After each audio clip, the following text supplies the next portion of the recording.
Once again welcome back to Guruschool academy with your dear advisor. या ठिकाणी मी अविनाश गुरव सर्वांचं पुन्हा एकदा हार्दिक स्वागत करतो. अगदी मनापासून आनंद होतो.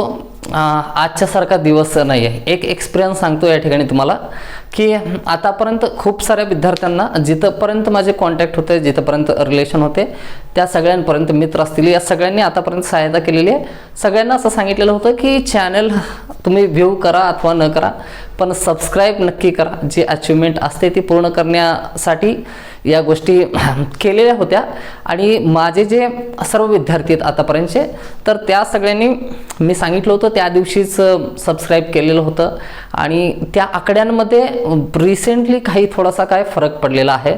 आणि असे काही विद्यार्थी आहेत नवीन, ज्यांना मी ओळखत नाही, ज्यांच्याशी आतापर्यंत कधी भेट झालेली नाही किंवा त्यांच्याबद्दल काहीच माहिती नाही. अशा विद्यार्थ्यांचे ज्यावेळेस कमेंट्स येतात, तर असं झालं, दोन विद्यार्थी होते. एक आहे सुजल आणि दुसरी एक विद्यार्थिनी आहे काजल.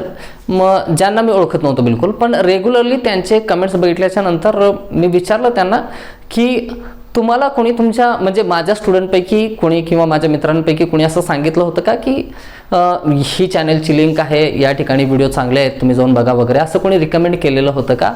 म्हणजे मला तर असं ओळखीमध्ये कोणी आपल्याला समजतं ना की, म्हणून विचारण्याचा प्रयत्न केला. तर तेव्हा समजलं की त्यांना जेन्युइनली यूट्यूबवरती हा व्हिडिओ रँडम सर्च करत असताना त्यांना दिसला, त्यांनी पाहिलं, त्यांना आवडलं. मग ते त्या ठिकाणी थांबले, त्यांनी सबस्क्राईब केलं, त्यांनी याच चॅनलवरून काय अभ्यास करण्याचं काय ठरवलं. आणि त्याच्यानंतर त्यांचे आलेले फीडबॅक वगैरे जे आहेत, हे मी जे काम करतोय, आपण जे काम करतोय त्याची एक प्रकारे पोचपावती म्हणा.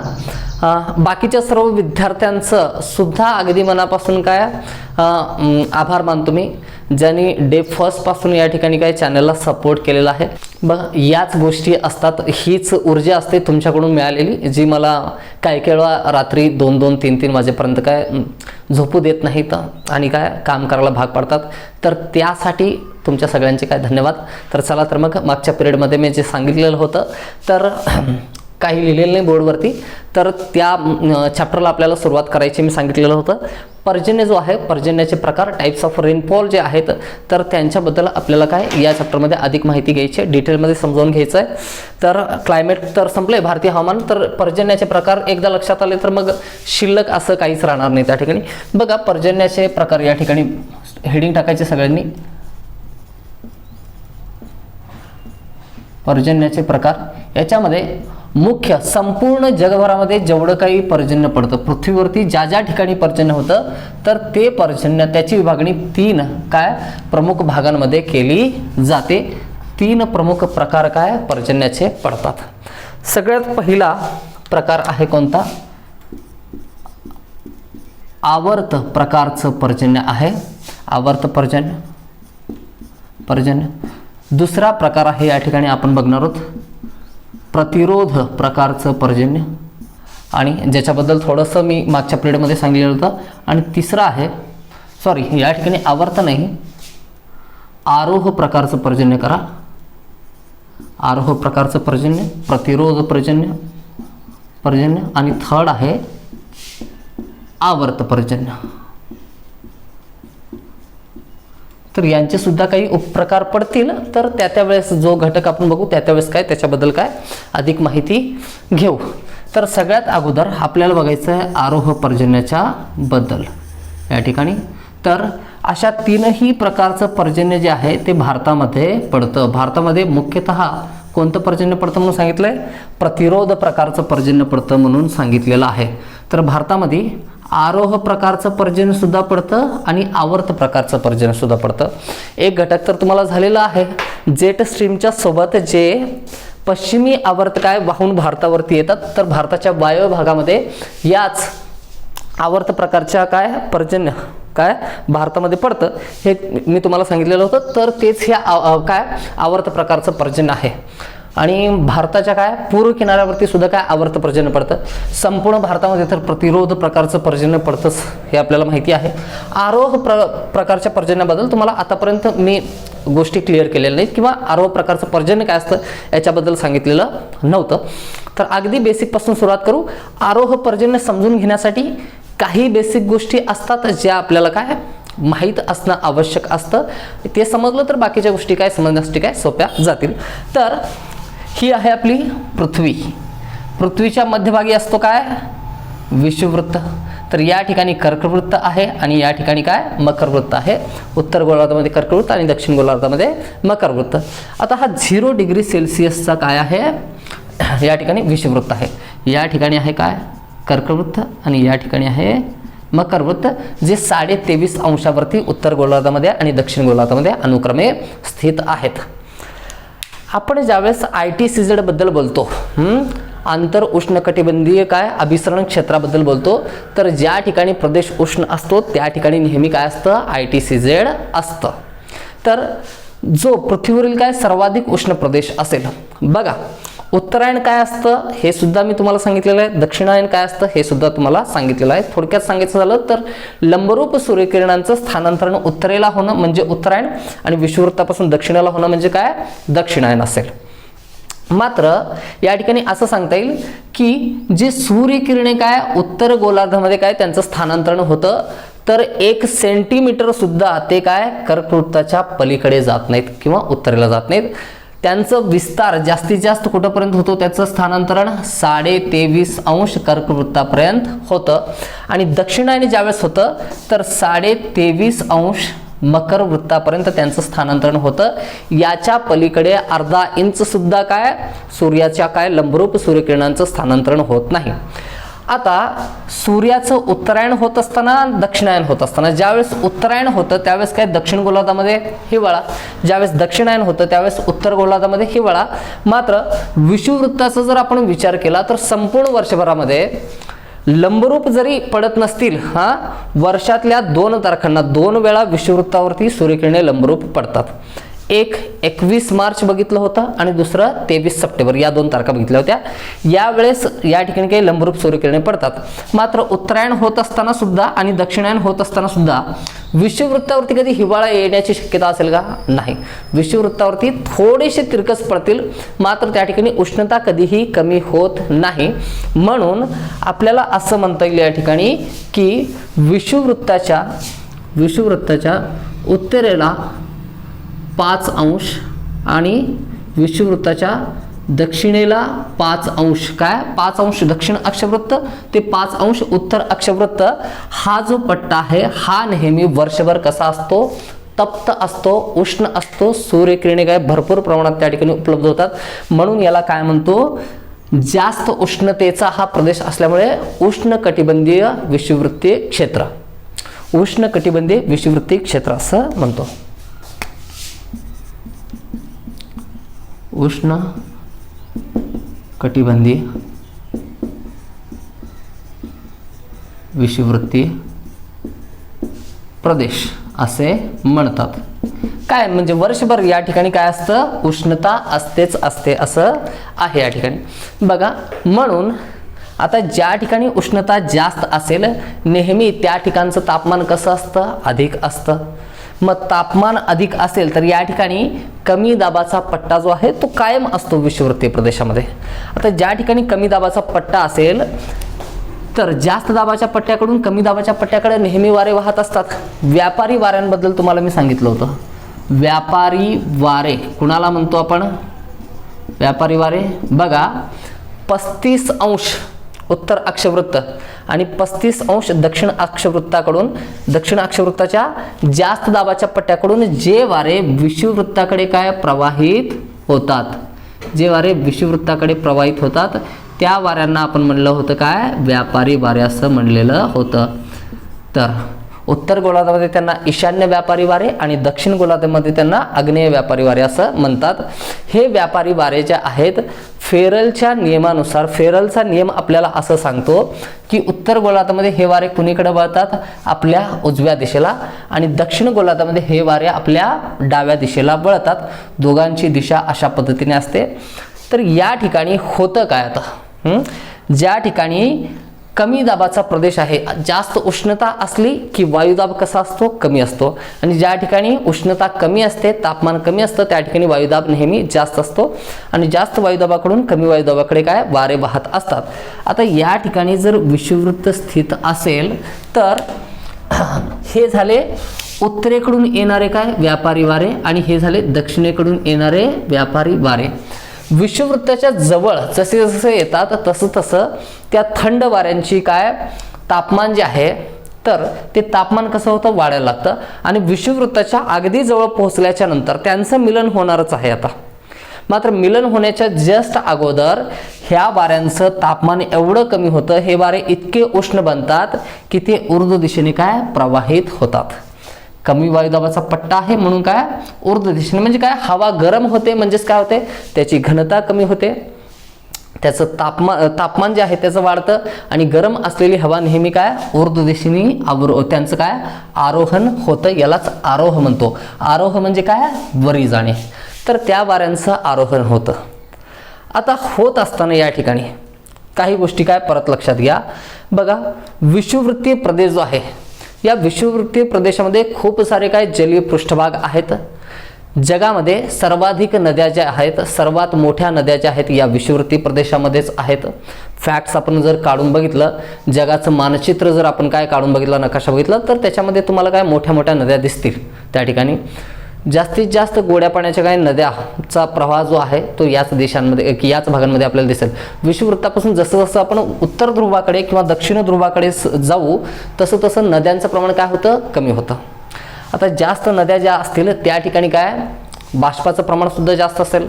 तर अशा पद्धतीने या ठिकाणी एक लक्षात घ्या की हा जो विषुववृत्तीय प्रदेश आहे, काय विषुववृत्तीय काय कमी दाबाचा जो काय पट्टा आहे, तर या पट्ट्यामध्ये वर्षभर सूर्यकिरणे काय लंबरूप पडत असल्यामुळे त्या ठिकाणचा प्रदेश इतका उष्ण असतो की वर्षभर त्या ठिकाणी काय बाष्प तयार होण्याची काय क्रिया चालू असते.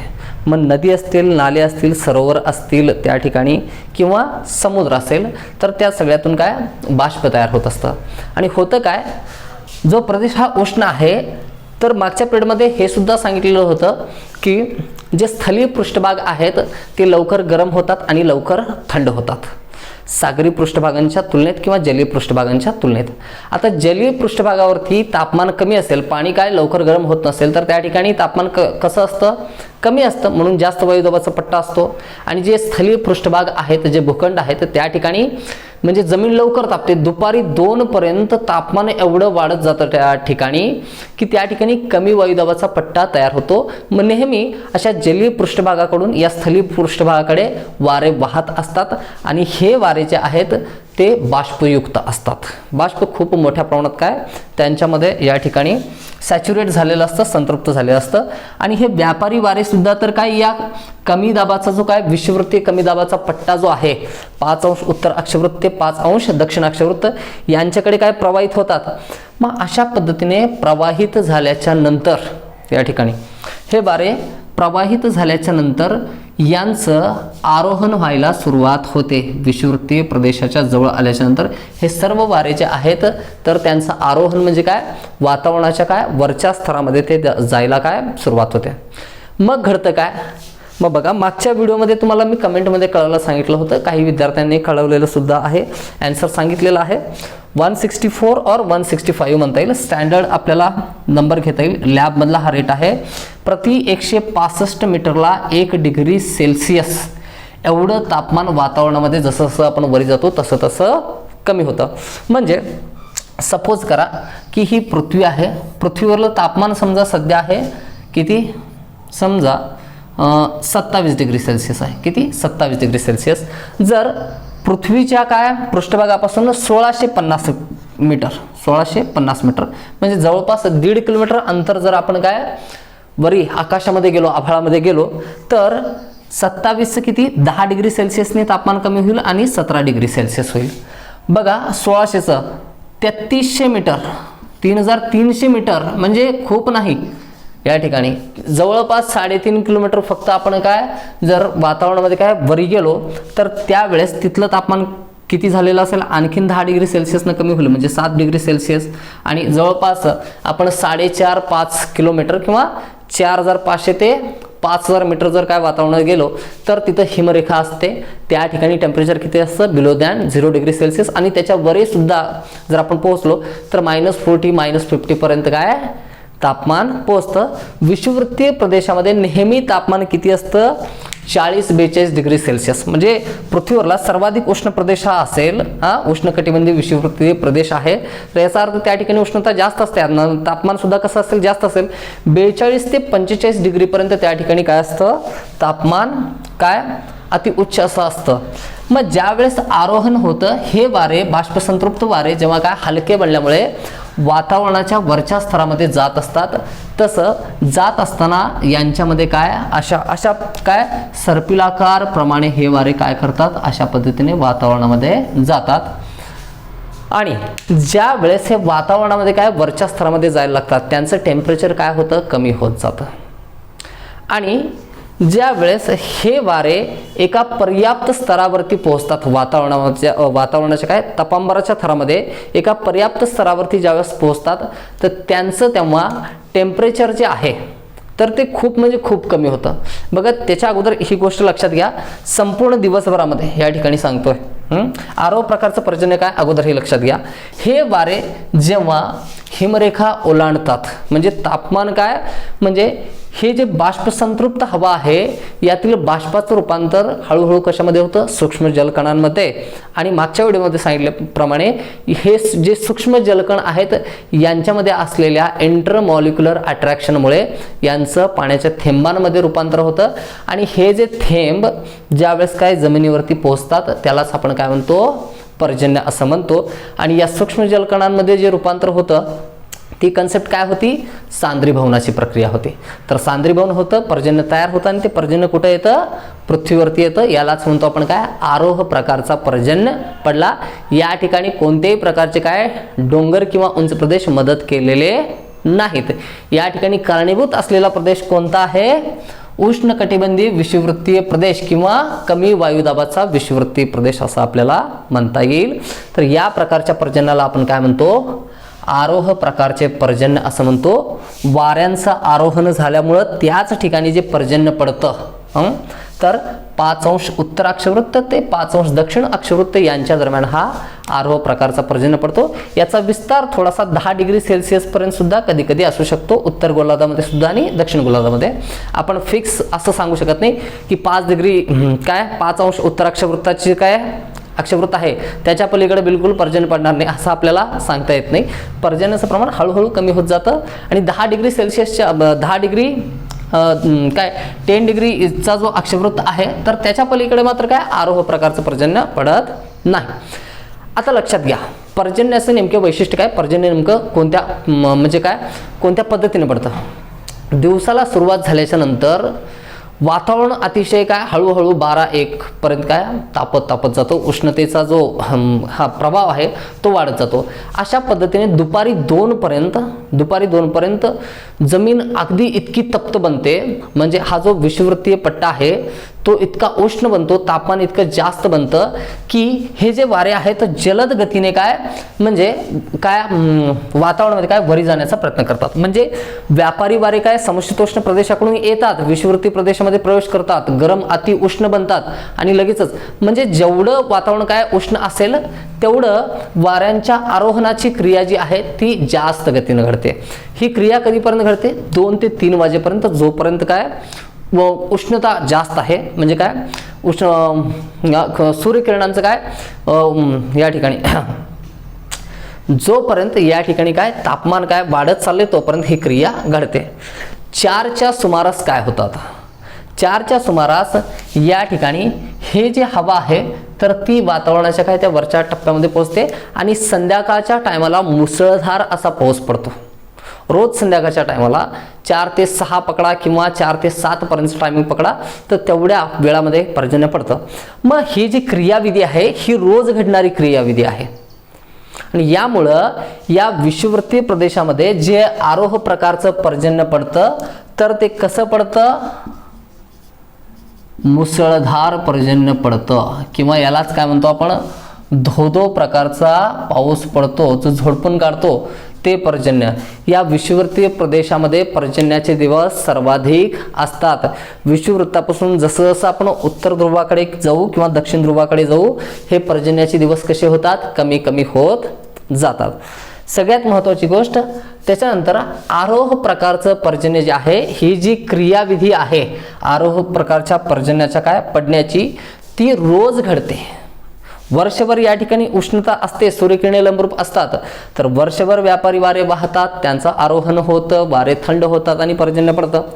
तर एक गोष्ट लक्षात आली असेल की हे जे पर्जन्य आहे आरोह प्रकारचं, तर ते कसं वर्षभर पडतं.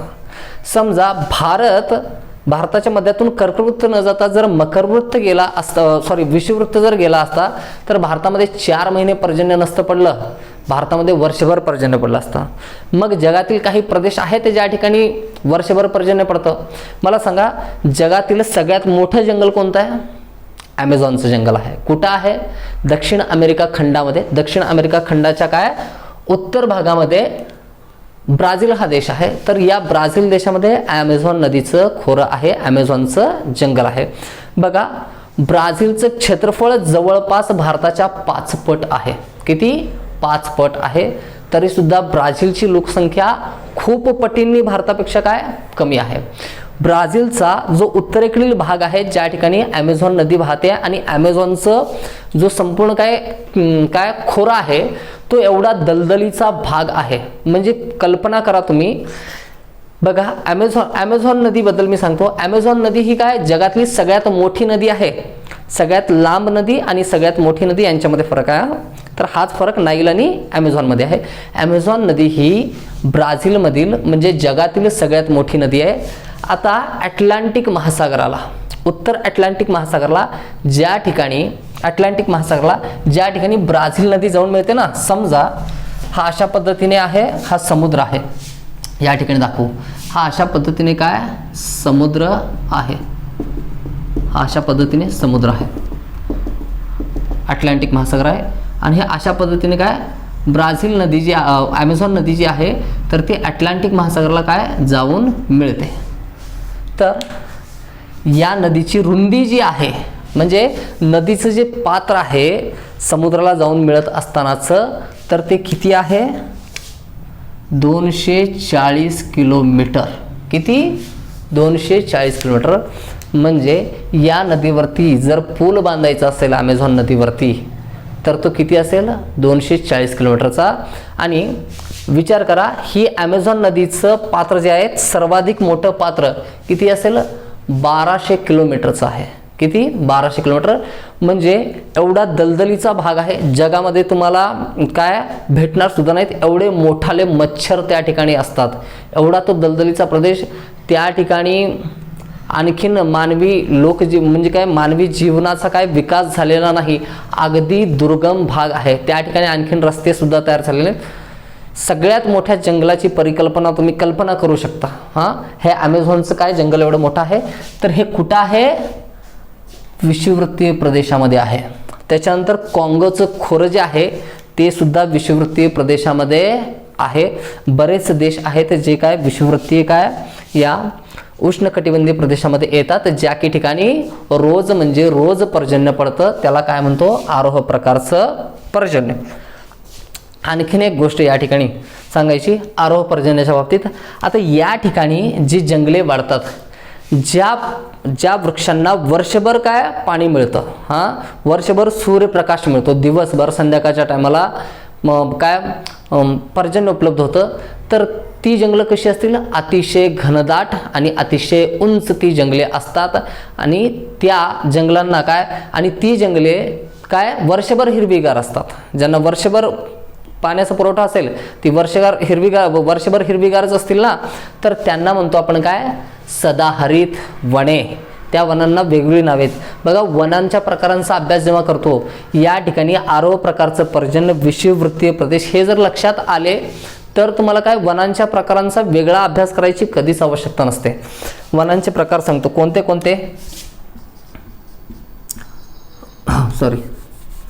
कोणते वन असतील या ठिकाणी. मी थोडंसं रब करतो, याची आवश्यकता आता नाही आहे आपल्याला. तर या ठिकाणी बघा वर्षभर पर्जन्य पडतो म्हणून त्या ठिकाणी हिरवीगार वने आपल्याला आढळतात, सर्वाधिक दाट वने आढळतात, सर्वाधिक उंच वने आढळतात, म्हणून यांना काय म्हणतो आपण, वर्षावने म्हणतो. दुसरा यांना काय म्हणू शकतो आपण, सदाहरित वने, सदाहरित वने असं म्हणतो, म्हणजे पानसडी वने जे असतात त्या प्रकारचे नाही तर सदाहरित वने असतील. तिसरं यांनाच विषुववृत्तीय वने, विषुववृत्तीय वने किंवा काही जण यालाच काय म्हणतात, हे जे हेडिंग्स आहेत वेगळ्या पुस्तकांमध्ये काय वेगळे असू शकतात, काय विषुववृत्तीय वर्षावने म्हणतात, विषुववृत्तीय सदाहरित वने म्हणतात. या सगळ्यांचा अर्थ एकच आहे, जिथं आरोह प्रकारचं पर्जन्य पडतं, वर्षभर पर्जन्य पडतं, जिथं हिरवीगार वृक्ष असतात त्या ठिकाणी या प्रकारची वने, आणि जिथं घनदाट वने असतील त्या ठिकाणी काय सर्व प्रकारच्या प्रजाती, बायोडायव्हर्सिटी त्या ठिकाणी सर्वाधिक बघायला आपल्याला मिळते. तर ह्या सर्व गोष्टी आपल्याला काय स्पष्ट होतात. आता बघा भारतामध्ये हे आरोह प्रकारचं पर्जन्य पडतं का, हा प्रश्न आहे. भारताच्या मध्यभागातून काय केलेलं आहे, कर्कवृत्त केलेलं आहे. थोडक्यात सांगतो बघा, गोष्टी समजतील तुम्हाला. आतापर्यंत तुम्ही माझ्याशी कनेक्टेड आहात आणि अभ्यास करताय तर आहे ना, सर आम्हाला आठवत नाही त्या गोष्टी काय शिकवलं होतं की, असं कधीच होणार नाही. बघा असं सांगता येईल, हा आहे आपला भारत देश. Okay, this is our